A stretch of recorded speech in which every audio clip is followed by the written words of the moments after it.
Welcome to a brand new surrounding. Yes, it's very plain and boring, but this is my new shooting space because me and Hannah moved over the weekend. So happy days. I'm glad we're in. It's exhausting, like all house moves are. We didn't actually move far at all. We literally moved downstairs from where we lived previously, but it's a nice bigger place. We've got a bit of a dedicated environment. No more kitchen, I'm afraid. RIP kitchen. But anyway, today's video is one I wanted to do for a long time actually. I had this one noted early doors, never got round to it. I want to rank the 2020 F1 driver overalls because you might think that they're going to be pretty similar to the livery rankings that I gave, because obviously they're based, in a way, they should be based anyway, on the livery of the Formula 1 car, but you're very wrong. Very, very, very wrong. I've got some pretty interesting takes, I think, on this, but I would love to hear what you guys and girls watching think as well. To accompany this video, I've also built a tier list, a link in the description. I've put my tier list on Twitter. Let me know yours, screenshot me. I'd be interested to see what you guys and girls think. But anyway, let's get cracking. All right, so we're starting with number 10, bottom of the pile. And to be fair, actually, this one does mix very well with my livery ranking. It's the Racing Point, I'm afraid. To me, this looks like pajamas. Stroll looks bare comfortable. Don't get me wrong, he looks very cozy. But for me, these overalls are dead. I know, man, I feel like the top and the bottom of the BWT, not only it being a weird angle, it's just too close to the edge of that white. And then the legs are just like solid pink. I think that could have done with some like horizontal breaks as well. Also that magnesium mineralized water as well. It's like red on pink. You can barely see it. What's the point? All in all, Racing Point 2020, big L. Although pink Mercedes could perform well on track, just looks a bit ugly. So number 9, we've got a team that's livery has actually grown on me. I didn't really like it at first, but okay, I've warmed to it. But unfortunately their overalls, nah. McLaren, I'm sorry lads, I'm sorry. You're my team. If I had to pick a team, you'd be my team for sure. But it's just, they're just terrible. It just looks really weird. It just doesn't sit right for me. It was so nice last year. They had that proper bright orange, and it doesn't even look like, maybe it's just an optical illusion because they're thin lines, but it doesn't look like the bright papaya that they've used in the past. It looks like a much more subdued and, nah, man. All right, number 8, and this is the biggest example of the kind of disparity between livery and overalls. It's the Haas. I put this as number 1. This is my favourite livery in the 2020 grid, but the overalls are just dead. Where I think the livery took those base colours of the grey, white and red and just applied them in a really balanced and, you know, modern and sleek way. The overalls, it's the big Haas, man. Their logo just, I ain't for it, man. It kind of looks like one of those generic overalls that you get generated on like F1 2020 if you make your own team or whatever. All right, number 7. And this one I'm probably the most disappointed in, to be honest, because it could have been so great. You've got such a great base colour palette of black and yellow. It's the Renault. For me, nah, man. It's like they could have done so much more with that yellow to make something really cool and creative. And they've just, kind of like the Hass almost. They've got that generic, you know, yellow on the shoulders, and then it's just black everywhere else. And I don't hate it, you know what I mean? I don't dislike it as such. It's just a real anticlimax, a real letdown.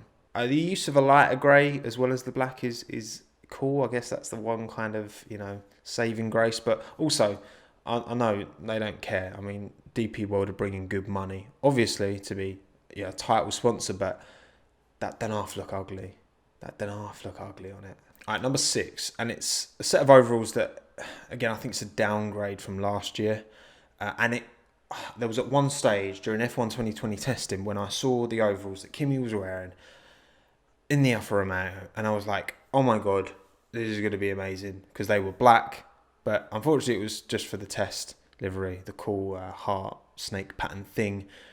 The actual 2020 overalls, the generics, you know, the red collar with the red shoulders. Like last year, that was all white and they just had the red on the chest, which I thought was really nice. You know, there's a bit more creativity there, I feel, with like the Raikkonen on the leg, and that's cool. Again, I prefer this to the Renault, but sorry, Kimi. And I'll never forgive you, Alfa Romeo, for not giving me those black overalls, because they were double decent.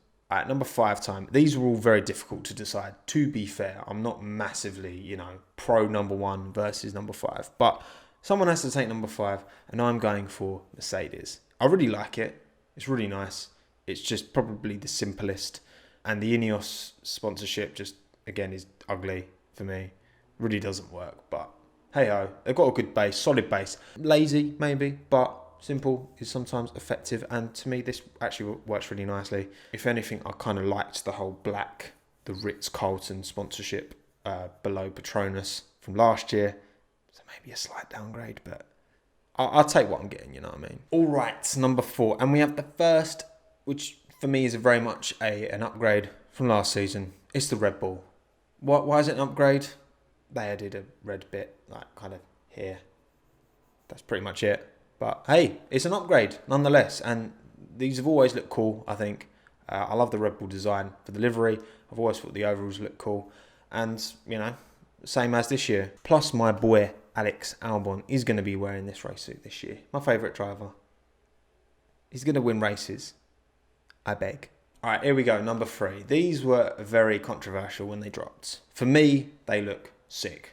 I love the 2020 Williams overalls. I think the contrast between the red of the Rocket with the light blue and the white, lovely, really nice. Yes, they look like stormtroopers. Is that a bad thing? No, I've seen people criticise them for that, but it was cool when they actually had stormtroopers in the bloody pit lane when Red Bull did that publicity stunt in the 2000s, didn't they? I think they look sick, man. They look really cool. And as well, it's such an upgrade on last year's horrific, both livery and overalls. All in all, they've done a great job this year. It's a shame that Rocket have pulled the plug, so we won't actually see this. We probably won't see the nice red contrast that I love so dearly about these overalls. But either or, even without the Rocket, they still look cool. That's a really nice blue, and they've implemented it well down the arms and the sides as well. So, all in all, a decent set of overalls. Okay, number 2.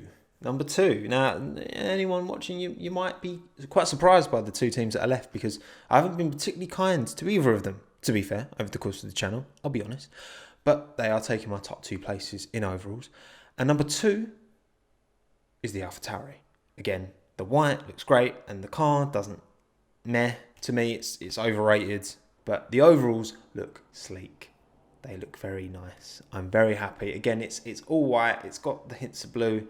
It just looks really clean.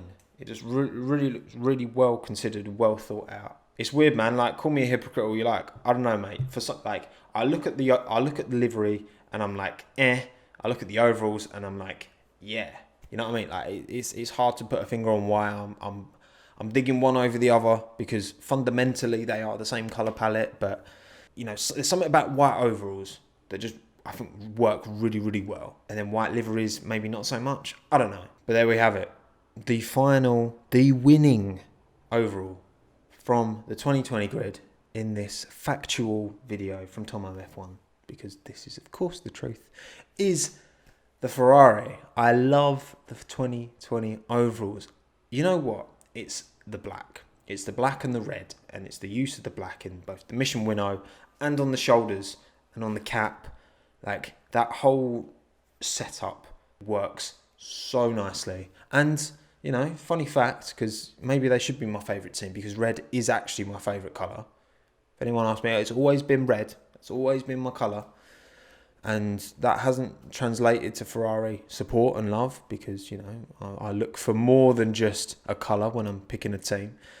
But, yeah, man, like, they look sick. They look dope. And I've grown to love the clunky shell UPS thing on, because that's kind of become synonymous, you know what I mean?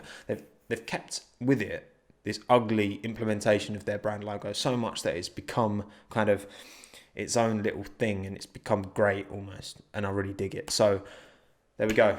Ferrari might not win much, but they're winning this, that's for sure. Sorry, I had to get Ferrari digging at the end. There we have it. That's my 2020 overalls ranked. Let me know what you think in the comments below. And again, I've linked the tier list as well in the description. Give that a go. Feel free. Stick it on Twitter at @TomMcCluskey_. Oh my god, my stomach just rumbled like crazy. You probably can't. I hope you can't hear that. Hope you enjoyed this one. Season's not far off now. 2 weeks. 2 weeks. I'm gonna have to have a think about what kind of content I do around the actual F1 season starting. Crazy times. So if you've enjoyed this one, please, as I always ask, don't forget to drop a like on the video. Really means a lot, really helps push the video out there to everyone. Subscribe and notification bell if you love my stuff and want to see more of it. And of course, get in the comments. I always get as active as I can within the first like 3-4 hours and reply to as many of you as I can. Thank you so much, as always, for the support. It honestly does mean the world to me. My name's Tommo. This is the Tommo F1 YouTube channel. Thanks again. Have a good one. Ta-da.